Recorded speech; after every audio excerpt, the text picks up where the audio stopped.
Voilà, on reprend ici avec la deuxième partie du cours, qui est le deuxième enregistrement, qui va faire vraiment un focus sur le processus d'altération dans sa globalité, ici à ce niveau.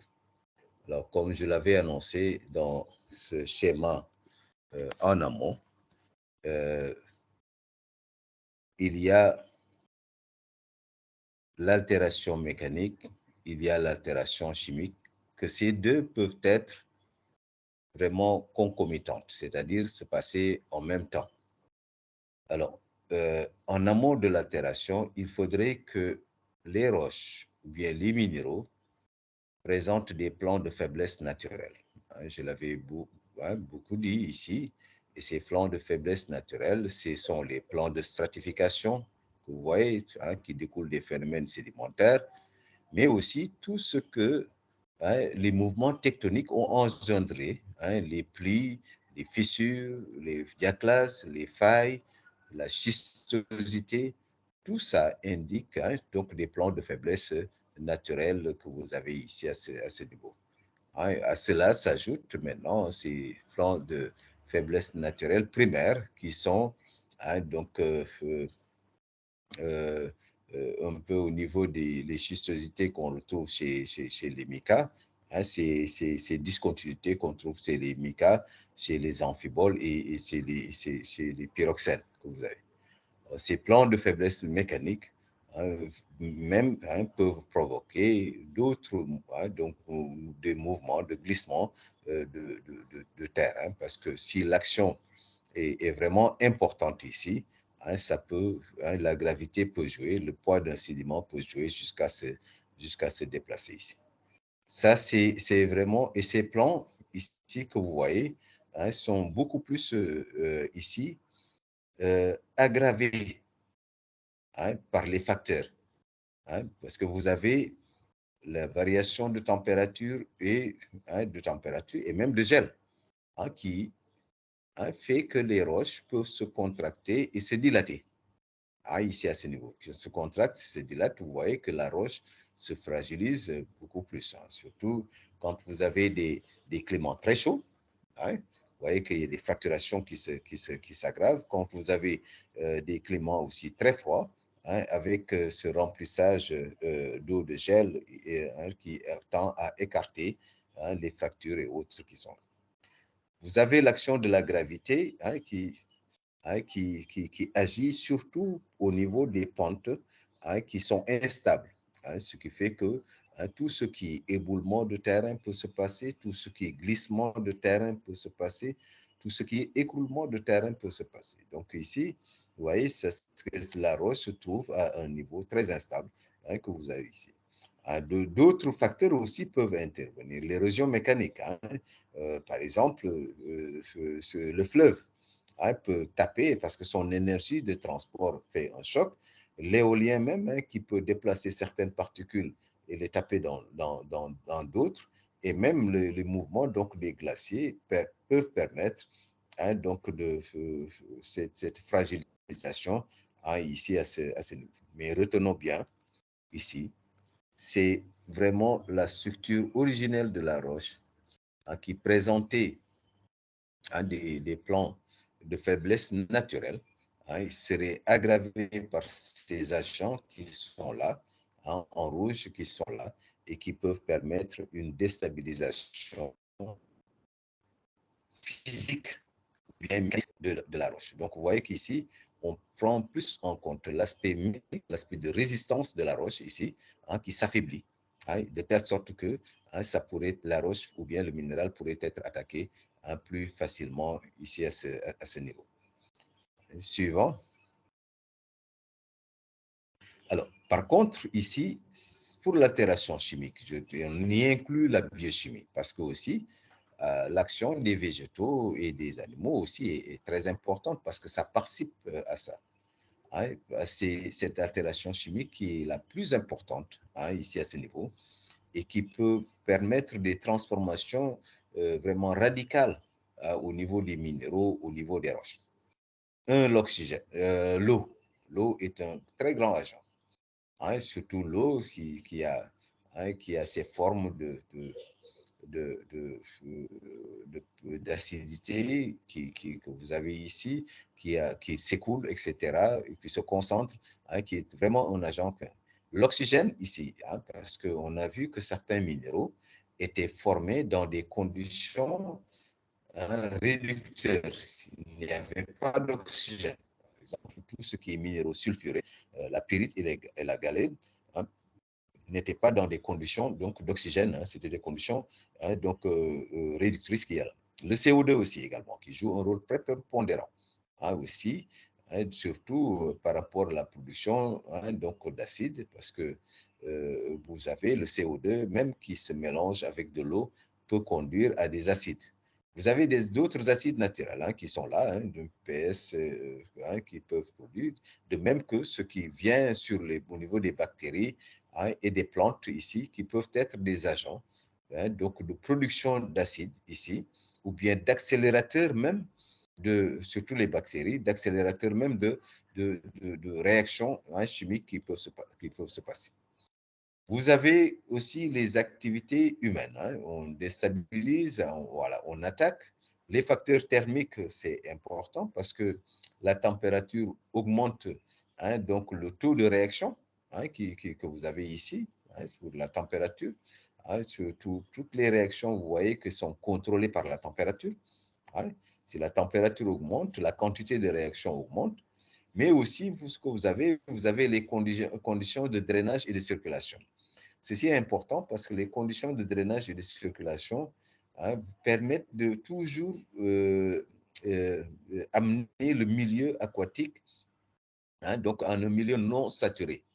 Parce que les ions qui devaient se concentrer sont toujours diffusés, drainés et circuler ailleurs que dans le bassin donc, de sédimentation. Donc, ça veut dire que aussi, c'est un élément important. Par contre, s'il n'y a plus de conditions de drainage et de circulation, vous voyez qu'il y a une accumulation d'ions qui va se faire et qui va conduire à la sursaturation ici. Mais également, vous avez tous les agents biochimiques. Vous voyez que surtout par rapport au milieu aquatique, les agents biochimiques, c'est tout ce qu'ils avaient comme roches fossilifères, etc., parce que ça contribue bien donc aux agents donc, de précipitation chimique. Alors, et si vous les voyez, on les définit de manière très claire. L'eau qui agit dans l'érosion mécanique, ici. L'eau qui agit par l'intermédiaire du gel, ici. L'eau qui agit surtout dans ces formes qu'on va beaucoup développer ici, sur les réactions d'hydrolyse, d'hydratation et de dissolution, ici à ce niveau. Donc, vous voyez que c'est vraiment une action de l'eau qui se concrétise ici à ce niveau. L'oxygène.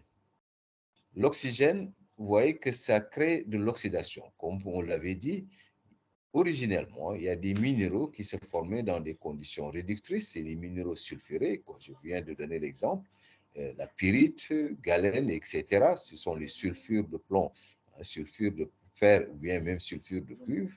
Ici, dès qu'il y a une présence d'oxygène, vous voyez que ces minéraux, ce sulfate ici, se transforme en sulfate parce que l'oxygène est présent. Le CO2, c'est très important parce que ça nous permet une production de bicarbonate et de carbonate, ici à ce niveau.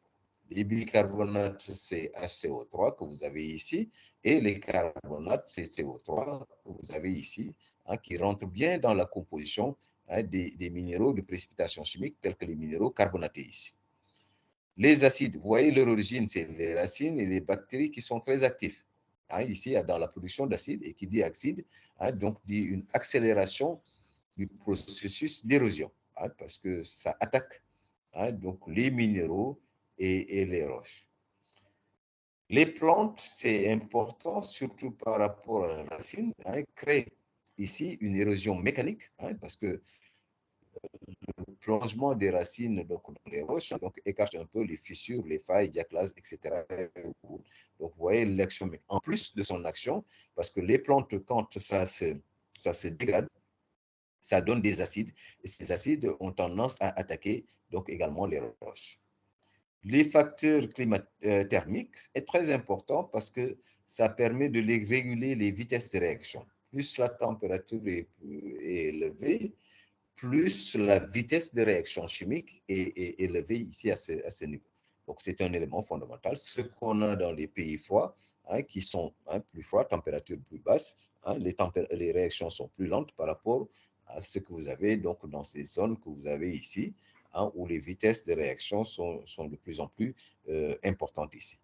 Et vous avez donc les drainages et les circulations des eaux qui permettent le lissivage parce que ça rend la solution de plus en plus diluée, de telle sorte que les quantités de réactions peuvent encore se produire ici, de telle sorte que des réactions inverses ne puissent pas se produire ici à ce niveau. Donc, vous voyez que tous ces facteurs ici peuvent agir isolément ou bien donc agir donc tous de la même manière ici à ce niveau, concomitamment, donc en même temps que vous avez ici pour que le processus d'altération chimique et biochimique puisse être accéléré. Donc, encore, je reviens, cette phase d'altération ici, ça déstabilise la charpente des minéraux au départ, originel. Parce que l'altération chimique, son rôle, c'est beaucoup plus une action de prise de certains ions à partir de l'édifice cristallin original. Donc, ce qui fait que un minéral qui se dégrade très bien par altération chimique, on ne peut plus, un feldspath par exemple, qui se dégrade de manière très avancée, on ne peut plus lui donner le nom de feldspath, parce que ça va se transformer en un autre minéral que vous avez ici. Allez-y. Alors, surtout, pourquoi cette altération chimique va dépendre de plusieurs facteurs aussi. C'est très important et on le note ici. S'il y a plus de prépondérance de minéraux solubles, il y a des minéraux qui sont solubles, tu les mets dans le lot, donc on passe de l'état solide à l'état liquide, liquide ionique. Si la roche contient beaucoup plus de minéraux solubles, vous voyez que l'altération avance beaucoup plus rapidement. Suivant la taille des minéraux. Donc, on voit que les de petite taille vont se dégrader beaucoup plus facilement et rapidement que les minéraux de grande taille, ici à ce niveau. Ça aussi, c'est un facteur d'accélération donc de l'altération. L'activité bactérienne aussi, parce que ça produit de l'acide organique. Qui dit acide parle d'agressivité de l'eau. Ça aussi, s'il y a beaucoup d'activité bactérienne, il est évident que le processus d'altération, ça va être accentué. La température et l'humidité, ça, ce sont les conditions des réactions chimiques ici, qui accélèrent les réactions chimiques ici à ce niveau. Donc, ça aussi, c'est un facteur accélérateur. Et également, le facteur drainage. Dès qu'une zone est érodée et que vous évacuez les ions qui sont soustraits donc de l'édifice ici, vous voyez que le processus va continuer parce que ce que vous avez enlevé, c'est déjà donc c'est déjà soustrait de la roche. Donc, ce qui fait qu'une autre action peut continuer. L'action peut continuer donc jusqu'à la finalisation donc, du processus d'altération. Donc, ça, vous voyez qu'ici, ce sont les facteurs donc accélérateurs donc des phénomènes d'altération chimique que vous avez au niveau de la surface du sol. Suivant. Alors, et juste pour commencer maintenant, les types de réactions chimiques que vous avez. Les types de réactions chimiques sont très clairs. Que vous avez qui permet la destruction de vos roches, de vos minéraux. Le premier type, c'est ce qu'on appelle les réactions d'hydrolyse. On les appelle même l'hydrolyse, même des silicates. On l'appelle aussi, comme un autre nom, la dissolution incongruente. Et cette réaction d'hydrolyse se manifeste conceptuellement comme ceci. C'est un minéral primaire, c'est-à-dire un minéral qui vient d'ailleurs, qui était sur place, qui a été attaqué par une solution, l'eau avec de l'acide en présence de bactéries, etc., et tout, d'acidité, et qui se transforme en un minéral secondaire, donc un autre minéral. Donc ce minéral secondaire serait très différent du minéral primaire.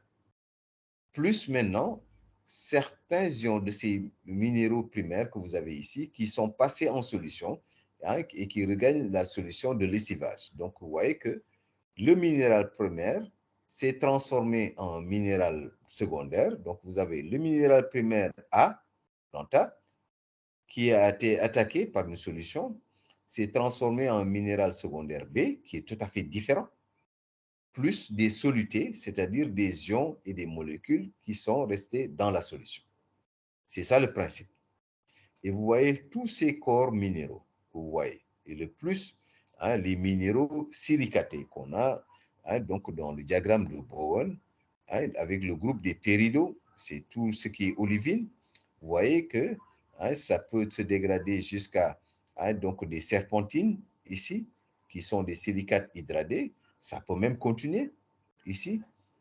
Les pyroxènes originels qui se transforment en amphiboles vertes fibreuses, et le processus peut continuer également. Les amphiboles qui se transforment en amphiboles fibreuses peuvent aller à des biotites jusqu'à la chlorite. Vous montrez que le processus sédimentaire, c'est une suite de transformations. Tant que l'agent est là, hein, ça transforme le minéral qui est en place, ici. La biotite qui se transforme d'abord en chlorite, et puis par la suite, ça peut aller jusqu'aux minéraux argileux, ici, suivant l'intensité de la terre. Les feldspaths qui se transforment en minéraux argileux, surtout kaolinite, illite, montmorillonite ici, parce que le feldspath est un minéral qui est très altérable ici, à ce niveau. Et vous voyez, il n'y a que certains minéraux qui résistent beaucoup plus à l'altération. C'est le cas du quartz, parce que le quartz, c'est un peu hein, la charpente de ces tétraèdres, c'est un tectosilicate, ici. Tous les oxygènes sont liés, et vous avez la muscovite qui contient de l'aluminium, hein, qui lui rend cette dureté, cette résistance plus élevée. Donc, ces deux minéraux sont légèrement solubles, hein, on ne dit pas non solubles, mais légèrement solubles, hein, ce qui fait qu'ils sont plus résistants que les autres qui se transforment ici à ce niveau. Mais ce qu'il faut noter, hein, c'est juste pour dire que un minéral A va se transformer en un minéral B s'il s'agit de réaction d'hydrolyse. C'est ce que ça veut dire, l'hydrolyse des silicates. C'est un corps A qui se transforme en corps B plus des ions, ici à ce niveau. Donc, tout ce que vous avez ici, les péridots, les pyroxènes, les amphiboles, les micas, feldspaths, ici, vont libérer des ions dans la solution. Si je prends les péridots, comme vous les voyez, c'est des ferromagnésiens silicatés. Ici, ce que va libérer donc dans la solution, ça va être beaucoup plus du fer et du magnésium. Ici, hein, comme soluté, plus les serpentines. Les pyroxènes, ça va libérer donc du fer, hein, du magnésium, du calcium également, hein, ici à ce niveau. C'est la même chose pour l'amphibole. Ça va libérer du sodium, hein, du magnésium, du fer et autres. La biotite ici, vous voyez que la biotite aussi, c'est un ferromagnésien, mais également, ça peut concerner un peu de Ca et de Na, va libérer ces ions. Les feldspaths, on les connaît, hein, ce sont des feldspaths alcalins. Si c'est des feldspaths alcalins, c'est, hein, donc l'orthose qui libère donc du K. Hein. Si c'est un feldspath chalcosodique, vous verrez que ça va libérer du Ca et du Na ici à ce niveau. Donc, vous voyez, retenez bien, hein, ces ions qui sont libérés ici vont être transportés jusque dans les bassins de sédimentation aquatique et vont s'y accumuler. Ce qui veut dire que le milieu marin ou bien les autres milieux lacustres, c'est des réceptacles naturels de ces ions qui sont passés en soluté ici et qui ont circulé à travers donc, les cours d'eau pour atteindre donc, les milieux récepteurs, que ce sont les lacs, que ce sont les océans, etc. Suivant. Alors, je vous donne ici quelques réactions. Je ne vous demande pas donc de les prendre, la formule chimique peut-être, mais retenez donc un peu la logique de la formule chimique. Par exemple, ici, l'albite. L'albite qui est le pôle sodique des plagioclases. NaAl et C3O8. Si vous ajoutez donc de l'eau, ici, avec un peu d'acidité, ça vous donne des gypsites. Ici, gypsite, c'est AlOH3. Donc, c'est de l'hydroxyde d'alumine. Ça vous donne de l'acide silicique, ici, 3H4 et CO4, et ça vous donne des ions qui sont libres.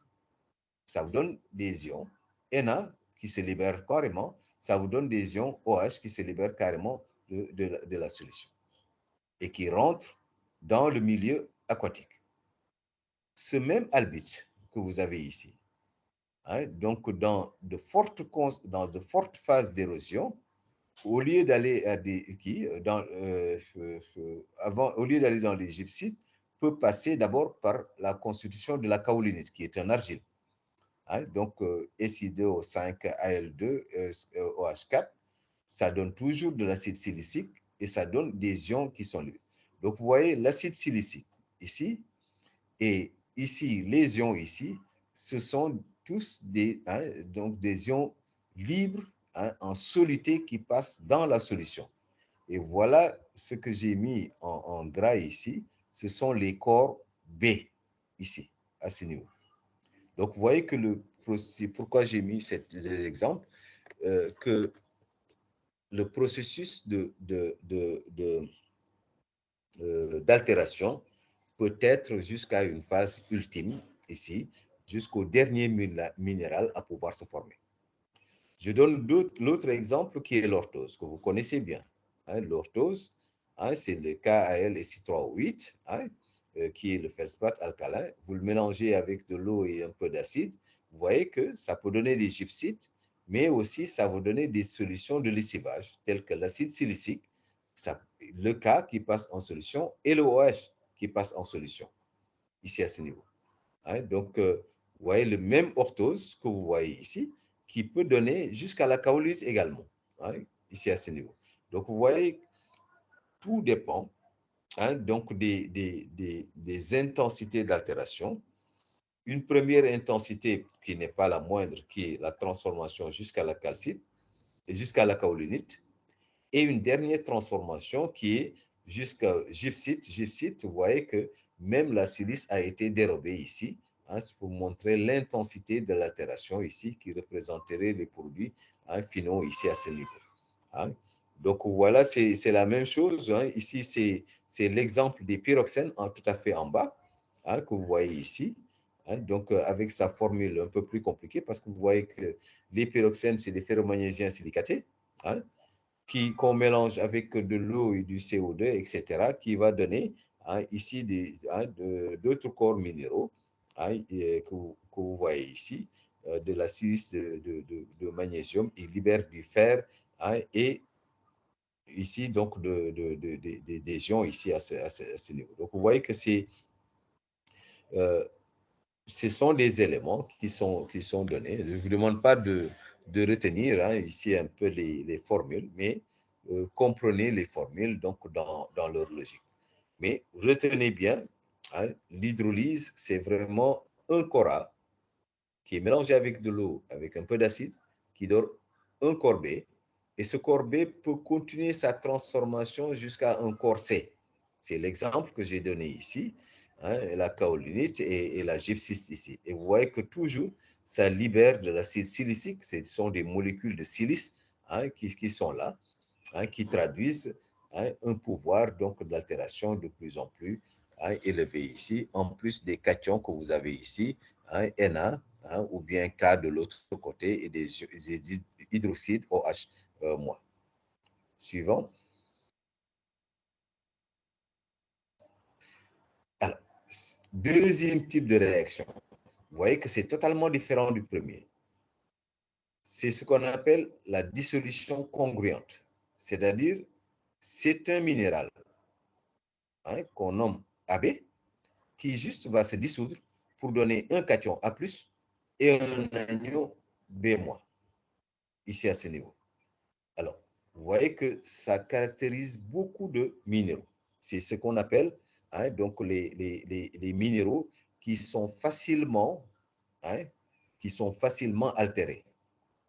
La calcite, CaCO3, si vous mélangez avec du CO2 et de l'eau, vous verrez que ça vous donne directement deux types d'ions. Le Ca2+, et deux ions bicarbonate, deux molécules bicarbonate. Donc, vous ne voyez pas de solide ici à ce niveau. C'est uniquement des ions qui sont en solution. Donc, ça veut dire que le calcaire, la calcite ici, n'existe plus. Ça s'est complètement dissous dans l'eau. C'est comme si vous prenez votre morceau de sucre ou bien votre morceau de sel, vous le mettez dans l'eau, vous ne verrez plus le sucre ni le sel. C'est exactement le même processus. Les gypses aussi se font de la même chose. Le gypse, sa formule simplifiée, c'est du CaSO4, mais le gypse, sa formule réelle, c'est du CaSO4 2H2O, ici, qui vous donne directement, qui se dissolve directement en ion Ca2+, et en ion SO4 2-. Donc, en sulfate et en calcium, ici. Donc, le minéral originel n'existe plus. C'est juste les ions, hein, ces minéraux, c'est passé directement à des ions. C'est la même chose si vous prenez le sel, hein, tous les minéraux évaporitiques, hein, se dissolvent de la même, hein, manière que ça. Donc, vous voyez qu'ici, il y a un apport en ion, on appelle des solutés, en permanence dans les milieux, hein, donc aquatiques, ce qui fait que les concentrations dans les milieux aquatiques, hein, deviennent de plus en plus importantes, ce qui conduit à leur saturation jusqu'à leur précipitation chimique ici. Alors, je fais un peu, hein, donc une discrétion dans ces types de réactions. Ces types de réactions, c'est des types de réactions inverses. C'est-à-dire, de la même manière que ça va dans ce sens, si ces concentrations de bicarbonate et de calcium sont très élevées dans la solution que vous avez ici, jusqu'à atteindre la saturation, il se forme la précipitation et le sens inverse se produit. Il va se constituer en solide. Donc, ce qui est arrivé dans ce sens, hein, dès que la solution devient sursaturée, la réaction inverse se produit. Donc, vous voyez que ces réactions de dissolution, également, ce sont des réactions, hein, donc, de dissolution. On les appelle plus des réactions de dissolution-précipitation, parce que le sens contraire, hein, peut se produire. C'est la même chose pour le gypse. Si, hein, on dissout du gypse dans de l'eau et que la concentration de l'eau devient de plus en plus importante, jusqu'à avoir des teneurs en Ca2+ et en SO4 2- très élevées, pour atteindre la saturation, la réaction inverse va se produire pour reprécipiter en gypse également. Donc, vous voyez qu'il y en a deux qu'on vient de dire, les réactions d'hydrolyse, où un corps A donne un corps B plus de soluté, et la réaction de dissolution, où un corps AB donne uniquement des ions, ici à ce niveau. Troisième élément, voilà, les réactions d'oxydoréduction. Ces réactions qui sont très courantes ici. Toujours vous avez, dans les milieux, les ions se comportent en oxydant ou bien en réducteur, ici à ce niveau. Et toujours, c'est un couple, hein, le milieu qui était oxydant, les ions qui étaient oxydants, ici, s'il arrive à cueillir quelques grains, hein, quelques électrons, hein, se réduit par la suite pour devenir réducteur. Si le réducteur qui était là perd des électrons, il devient un ion oxydant. Donc, c'est uniquement des réactions d'échange d'ions. qui permettent à un corps de passer d'un oxydant à le réducteur et du réducteur à un oxydant. Et c'est dans les deux sens que ça se produit. Suivant, pour donner un exemple.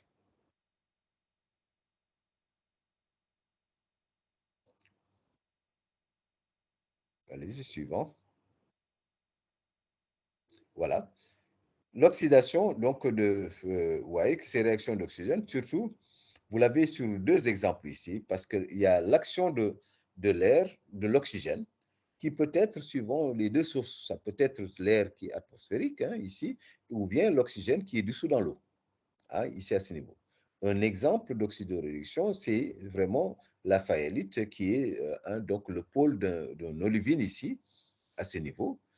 Vous avez la fayalite qui est du silicate de fer ici, Fe, donc SiO4, et qui s'oxyde ici à ce niveau avec de l'eau. Vous voyez que ça donne l'hématite, Fe3 en OH3 ici, et qui donne ici de l'acide silicique. Ici, donc, ouais. Donc, ici, c'est un corps solide qui est là. Et ici, c'est un ion que vous avez ici. C'est la même chose que la pyrite. Si vous prêtez la pyrite qui était dans des conditions, qui se forment dans des conditions réductrices, c'est-à-dire sans oxygène, si vous lui apportez de l'oxygène et de l'eau, vous voyez que ça tombe de l'hématite ici, Fe2O3, ici à ce niveau. Donc vous voyez que c'est un autre corps minéral qui se forme avec donc des ions qui sont là. Donc vous voyez que c'est H2SiO4, c'est Si, on a manqué le I ici. Voilà. Non, c'est pas le I, c'est le S plutôt, c'est le S. Voilà. Donc c'est plutôt le S, parce que c'est des pyrites ici à ce niveau. Donc c'est pour dire qu'ici, c'est comme si ça correspond à la première réaction d'hydrolyse, mais cette fois-ci, c'est uniquement le rôle de l'oxygène. C'est pourquoi on les, donc on les parle de réaction d'oxydoréduction que vous avez ici à ce niveau. Allez-y.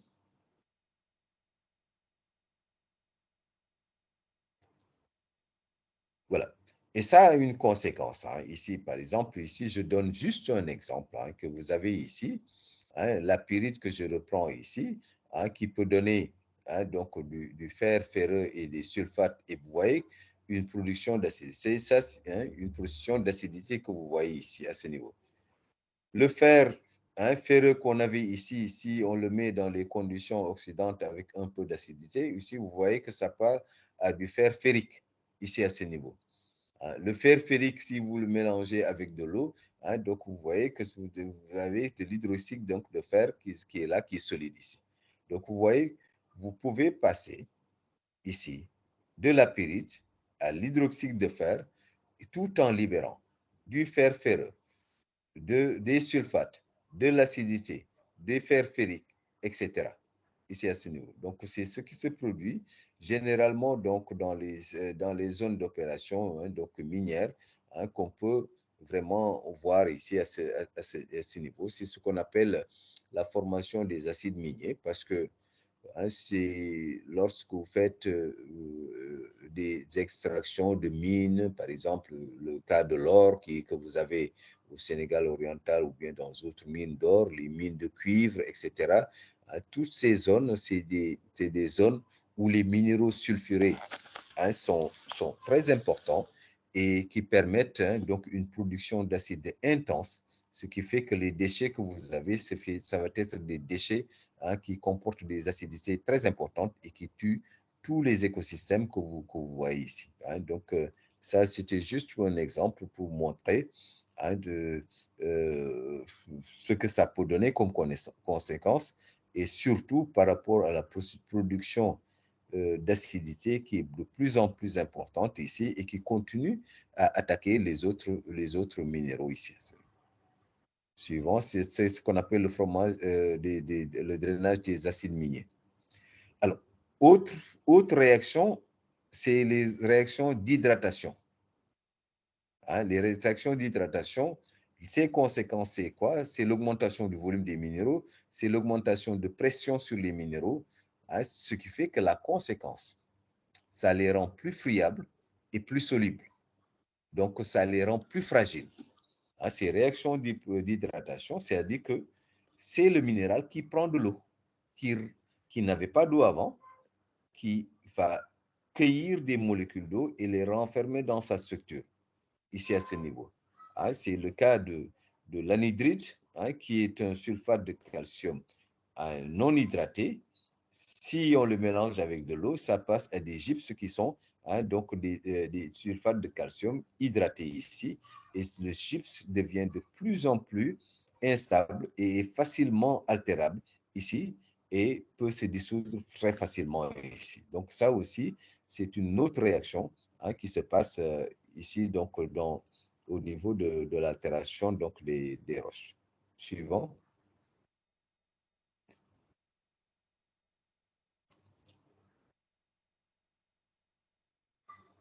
Alors, donc vous voyez, on a fait 4 types de réactions. Les réactions d'hydrolyse, qu'on appelle les réactions de dissolution incongruente, les réactions de dissolution, qu'on appelle la dissolution concluante. On a vu les réactions d'oxydation en 3e position, et on a vu les réactions d'hydratation, qui sont les 4 réactions les plus dominantes, qui altèrent donc directement les roches. Alors, mais comment ces roches et leur constitution, pourquoi cela arrive? C'est-à-dire qu'on entre dans la constitution même de la structure par rapport à la molécule d'eau. Comment ces ions que vous voyez ici se comportent par rapport à la molécule d'eau? Tous ces ions que vous voyez ici, qui ont été listés ici, sont caractérisés par le couple de charges, c'est-à-dire la charge ionique ici, et de l'autre côté, le rayon ionique ici, parce que tous les ions ont une dimension qui est là. Alors, et vous voyez que tous ces ions qui sont là, leur ionisation dans l'eau dépend de ces caractéristiques de charge et de ces caractéristiques de rayon ionique, ici à ce niveau. Alors, vous voyez que ici, on fait le rapport ici de la charge sur le rayon ionique et on les a catégorisés en prenant des teneurs de coupure de 10, de 3 et de 1, parce que ça nous montre des groupes qui vont réagir très différemment suivant en rapport avec la molécule d'eau. Je vais vous montrer donc par la suite comment on les a classés ici et le pourquoi donc ces minéraux appartiennent à ces groupes. Allez-y. Tout part de ici, de la molécule d'eau. On appelle dipôle. La molécule d'eau, c'est H2O. Vous avez les deux H sont ici et vous avez l'oxygène qui est là. Ce dipôle qui est là, c'est sa structure originelle. La molécule d'eau, voilà sa structure originelle. Ce qui fait que ce dipôle que vous voyez ici, ce côté O que vous voyez, du fait des charges positives, donc des H+, ce côté est plus positif. C'est pourquoi je marque positif ici. À l'opposé, ici, vous voyez, ici, c'est l'oxygène qui aboutit, donc l'oxygène étant négatif ici, donc voilà la charge négative qui s'y. Et vous voyez que ces groupes dont on dit ici, ont des comportements différents par rapport à la molécule d'eau. Certains groupes aiment très bien, donc présentent une très grande affinité avec ce dipôle et viennent juste se coller au dipôle, ici à ce niveau. C'est un des groupes. Donc, ça ne déstructure pas ici le groupe, ça vient juste se coller. Par exemple, si on a un Na, parce que le Na est une charge positive, il vient du côté négatif et il se colle là. Ce sont des faibles charges, de faible énergie et qui sont attirés par les dipôles, mais ne dérangent pas la structure globale du dipôle. Le deuxième groupe, qu'est-ce que ça fait? ça casse un lien avec, ça casse un lien du dipôle. C'est-à-dire ça isole ici, ça isole un H+, et ça il s'associe à OH- ici. Ici. Donc, le premier H, hein, il brise H, hein, ce segment. Donc, ce qui fait que H+ rentre dans la solution. Et ici, les autres hein, viennent se coller à, à OH- ici, qui est les deux bras. Ça, c'est la catégorie du deuxième groupe. Et le troisième groupe, plus bizarre encore, ça vient, ça casse les hydrogènes, hein, les mettre en solution, et ça vient s'associer uniquement à l'oxygène. C'est comme ça que ces phénomènes se passent ici, et qu'on va voir hein, de manière plus détaillée ici. Allez-y, suivant. Le premier groupe ici, vous voyez, le potentiel ionique, c'est le rapport hein, du rayon ionique sur la charge. Si c'est inférieur à 0,3, donc ça caractérise l'ensemble de ces ions. Tu peux revenir au premier schéma qu'on avait mis ici à ce niveau. Voilà, ça concerne tous ces éléments. Donc c'est inférieur à 3, donc c'est tout ce groupe et tout ce groupe que vous avez ici. Hein? Lithium, magnésium, calcium, sodium, strontium, plomb, barium, rubidium, césium, potassium. Hein? C'est ce premier groupe dont hein, donc, donc le ratio est inférieur à 3. Ici, reviens pour montrer. Voilà, c'est ce groupe-là. Et vous voyez que ce groupe a une affinité avec la molécule d'eau, le dipôle de l'eau. Hein, le Na qu'on a ici, qu'on peut revenir ici, ou bien le Ca qu'on peut le mettre ici, Mg, etc. Tout ça, ça représente Xn+. Parce que Na a une charge, donc c'est Na+. Ca a deux charges positives, c'est Ca2+. Mg a deux charges positives, Mg2+.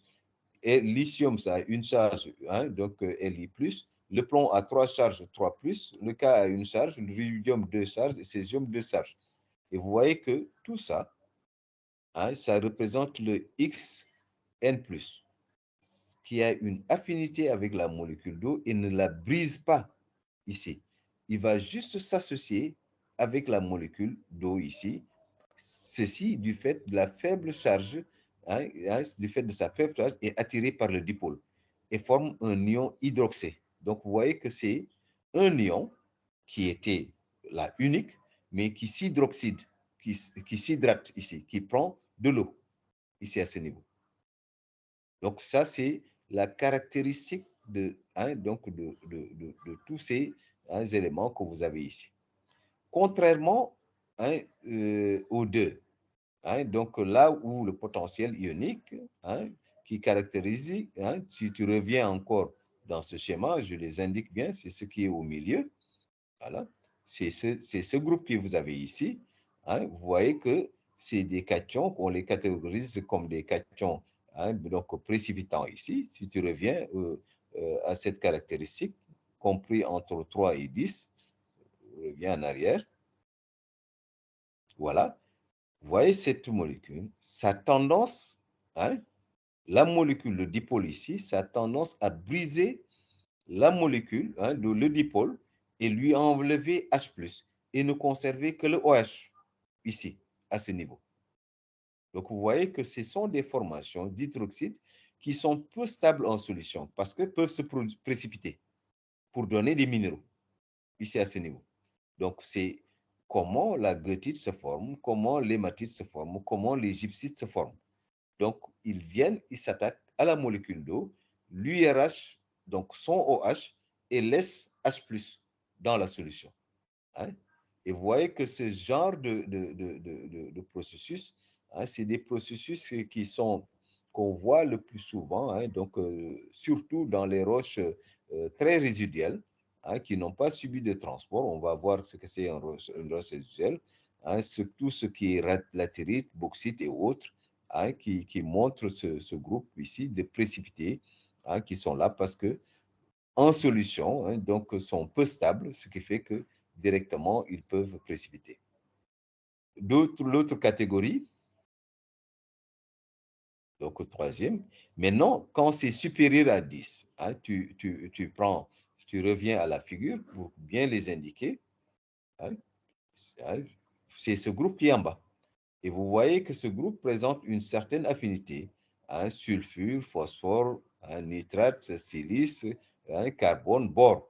Ici, ce sont les oxyanions solubles, ici à ce niveau. Quelle est la caractéristique de ce groupe? Ici, directement, ça vient casser directement le dipôle, lui enlève ses charges, hein, les ions, les protons, H+, hein, et ici ne prend en compte que l'oxygène, ici, à ce niveau. Donc, c'est le groupe de l'ensemble des carbonates, CO3 2-, hein, tout le groupe des phosphates, tout le groupe des sulfates, tout le groupe des silicates, hein, et ceci hein, qui fixe les cations solubles, hein, comme le magnésium, et c'est ça qui donne ces formations hein, que vous avez ici, les calcaires, hein, ici, parce que facilement, hein, ça vient prendre l'oxygène, hein, la dolomite, hein, les dolomies, les gypses hein, que vous avez ici, et vous avez même les minéraux tels que les minéraux d'apatite de phosphate. Hein, ce sont des minéraux de phosphate hein, que vous avez ici à ce niveau. Donc, vous voyez que tout ça, hein, c'est vraiment suivant la nature, hein, l'affinité des ions par rapport à la molécule d'eau. Certains présentent une affinité très grande et viennent l'englober et s'hydratent hein, carrément, donc la molécule, et là s'hydrate ici à ce niveau. D'autres brisent juste un segment, libèrent un H+, hein, et va constituer donc des ions, hein, donc des hydroxydes, et en dernier lieu, qui est très répandu ici, et vous voyez, hein, c'est vraiment tous ces minéraux que vous voyez ici qui présentent cette affinité avec la molécule d'eau.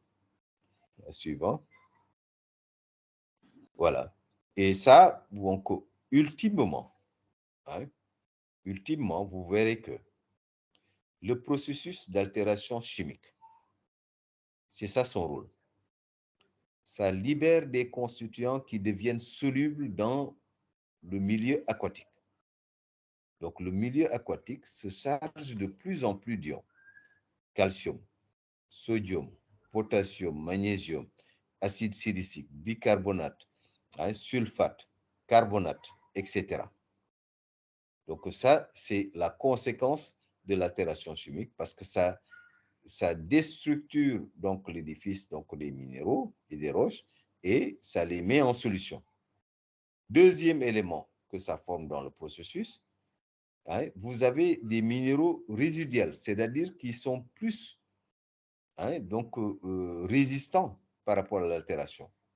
Hein, vous le verrez le plus souvent, hein, le quartz, hein, le zircon, la magnétite, l'ilménite, les rutiles, hein, le grenat, sphène, tourmaline, ça c'est des minéraux hein, qui résistent beaucoup plus à l'altération. Hein. Mais au-delà, vous avez des minéraux qui sont nouvellement formés. Ce sont des minéraux néoformés hein, qui se forment uniquement par le processus d'altération.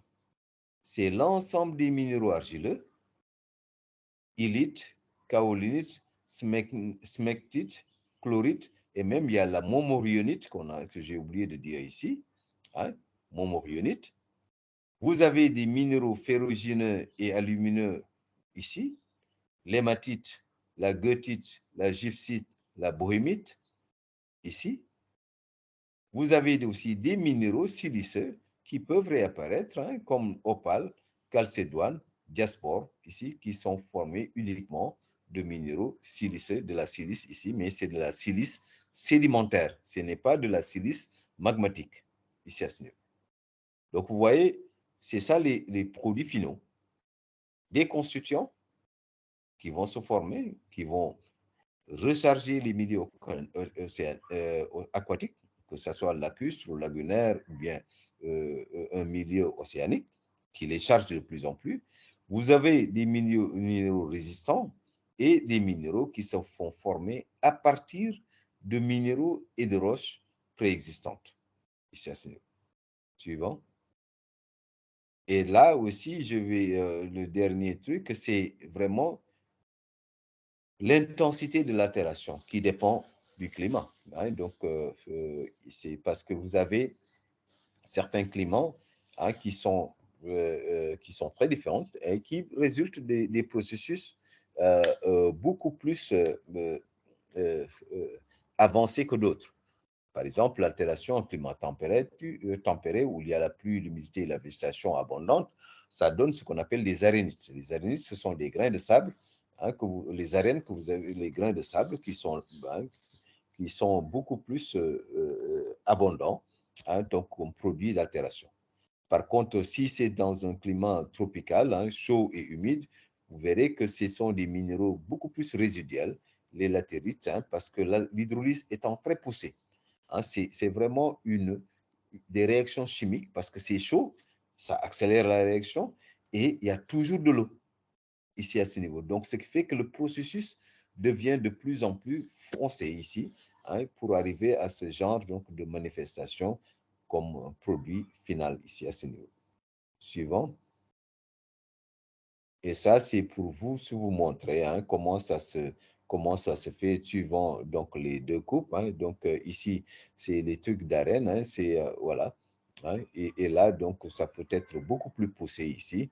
Hein, le climat tropical qui montre un peu ces coupes hein, de latérite que vous avez au sommet, hein, que vous avez ici à ce niveau, parce que l'altération étant très poussée. Donc, vous voyez que ici, le profil de sédimentation et le profil d'altération est beaucoup plus foncé, contrairement à ici où on a que, hein, donc juste ça prend, ça érode les joints, alors qu'ici, tout ça, c'était un produit hein, qui était là, hein, c'est le même produit qui était là, mais dont la transformation est très poussée hein, pour arriver ici à ce niveau.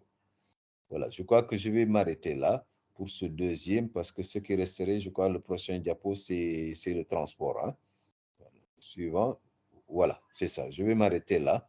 Donc, pour faire après par la suite le troisième enregistrement, si je termine par ici. Voilà, tu peux couper, Jim.